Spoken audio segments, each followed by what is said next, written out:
I remember one night when we were both around the age of 16 years. I had a vivid dream. In it, I saw Sayyid Ali Muhammad on a verdant plain with flowers, beautiful, bright, colorful flowers in bloom all around him. He was facing Mecca in an attitude of prayer. He was wearing a labadi, an outer coat on which Quranic verses were embroidered with threads of gold. I related the dream to my mother and his mother too. They explained it was simply his careful attendance to his prayers that inspired my vision. I learned over the years, however, that my dreams always had a greater significance. Some years later, I dreamt that Fatima, the daughter of Prophet Muhammad, had come to ask for my hand in marriage to Imam Husayn. Oh, how my mother rejoiced the next day when I told her what I had dreamt. And that very day, the mother and grandmother of Sayyid Ali Muhammad came to call on my mother.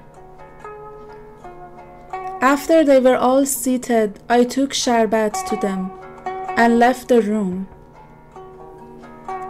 When the visitors went to leave, Sayyid Ali Muhammad's mother came and kissed me on the forehead.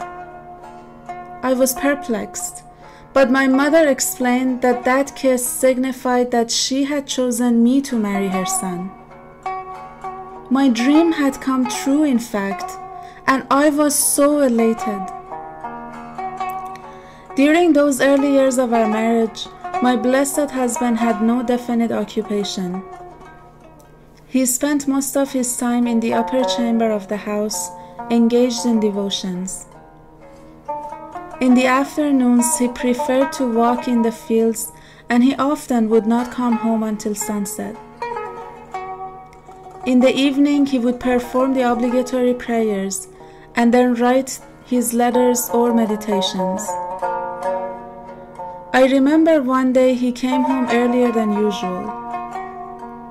He said he had a particular task to attend to that evening, so we had dinner early before retiring for the night. An hour later, when everyone was asleep and the house was quiet, he rose from his bed and left the room. I felt no concern until he did not return for more than an hour. When I went to look for him, he was nowhere to be found. I thought he might have left the house, but when I tried the street door, it was locked as usual. Then I walked to the western side of the house, looked up at the rooftop, and saw that the upper chamber was well lighted.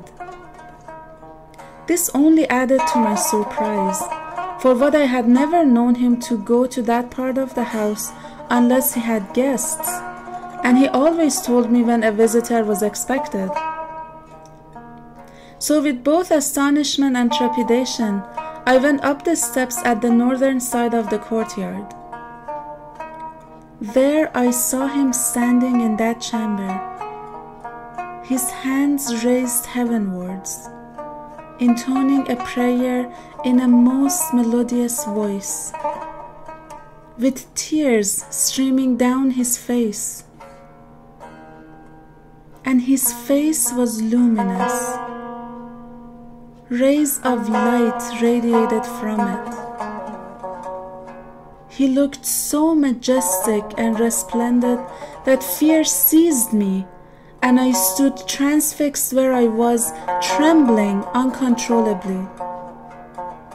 I could neither enter the room nor retrace my steps. My willpower was gone, and I was on the point of screaming when he made a gesture with his blessed hands, telling me to go back. This movement of his hands gave me back my courage, and I returned to my room and my bed. But all night long I remained deeply disturbed. I kept asking myself what grave event had come to pass to evoke such sorrow and such tears, inducing prayers and supplication of such intensity. Sleep was impossible that night. The next morning, I followed him as usual to his mother's room to take tea. When my eyes alighted on him, that attitude and majesty which I had witnessed the night before took shape before me. I paled and shuddered involuntarily. He raised his face to me and received me with great kindness and affection. Then he offered me what tea was left in his glass.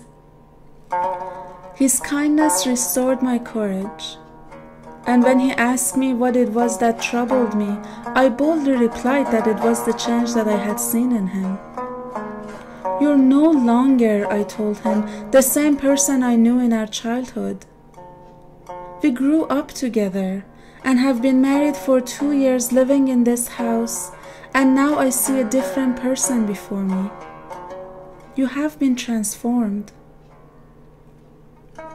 He smiled. He said he had not wished for me to see him that previous night, but that God had ordained it otherwise, so that no shadow of doubt should ever cross my mind, and so that I should come to know with absolute certitude that he was the manifestation of God whose advent had been expected for 1,000 years.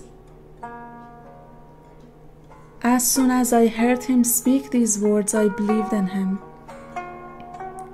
I prostrated myself before him, and my heart became calm and assured. From that moment, I lived only to serve him. Evanescent and self-effacing before him, no thought of self ever intruding.